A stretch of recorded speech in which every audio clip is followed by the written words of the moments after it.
a broken-down car on a lonely highway, a young woman who vanished into the crisp autumn air, and a chance encounter that ended in brutal murder.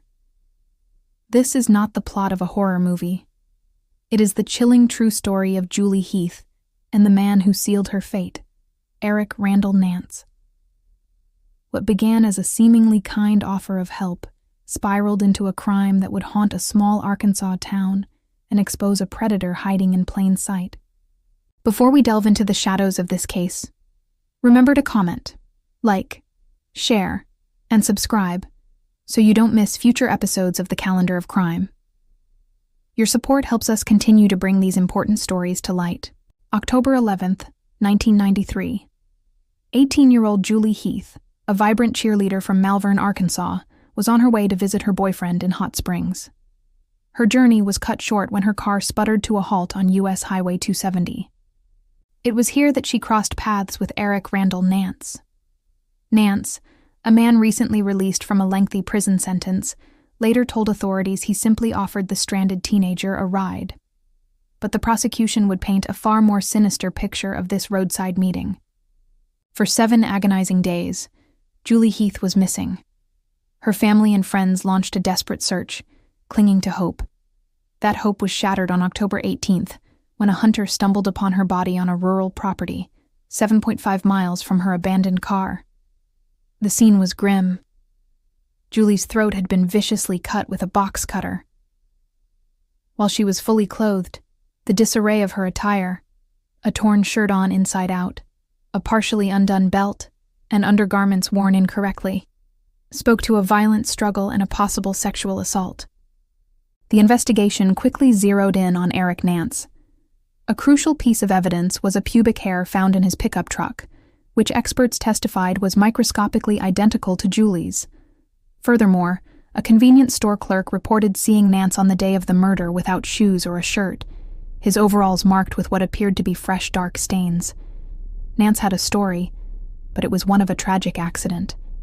He claimed Julie had panicked upon seeing his utility knife, and in the ensuing struggle, the blade had accidentally lodged in her throat. It was a version of events the jury would not believe. During the trial, Nance's dark past came to light.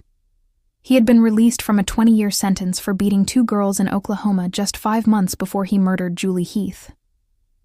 The jury, faced with the brutal nature of the crime and Nance's history, found him guilty of capital felony murder. They found no mitigating circumstances and recommended the sentence of death, which the judge handed down on March 31st, 1994. The case, however, was far from over, as a decade of appeals began. Nance's defense team fought his execution, arguing he was intellectually disabled with an IQ below 70, which would make his execution unconstitutional. However, this was contested by a prosecution psychiatrist who placed his IQ at 105. Years later, a stunning revelation came from Nance's own sister, Belinda, who confessed on the show Evil Lives Here that Eric had asked her to destroy the murder weapon. Instead, she had bravely turned it over to the police, a secret she carried for years. The crime's impact rippled far beyond the courtroom, creating a second, silent victim. Just over a year after her daughter's murder, Julie Heath's mother, Nancy, unable to bear the weight of her grief, took her own life. The family laid the blame for this second tragedy squarely at Eric Nance's feet. When his execution day finally arrived on November 28, 2005, 4 of Julie's family members were there to witness it, seeking a final, painful closure.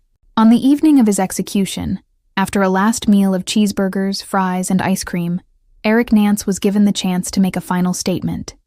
He offered none. At 9:24 p.m., he was pronounced dead by lethal injection. For Julie Heath's family, his silence was a final act of cowardice.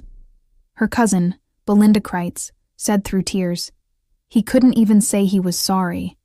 What he went through tonight was painless compared to what he put Julie through." Thanks for watching. Please comment, share, like, and subscribe for future episodes from the Calendar of Crime.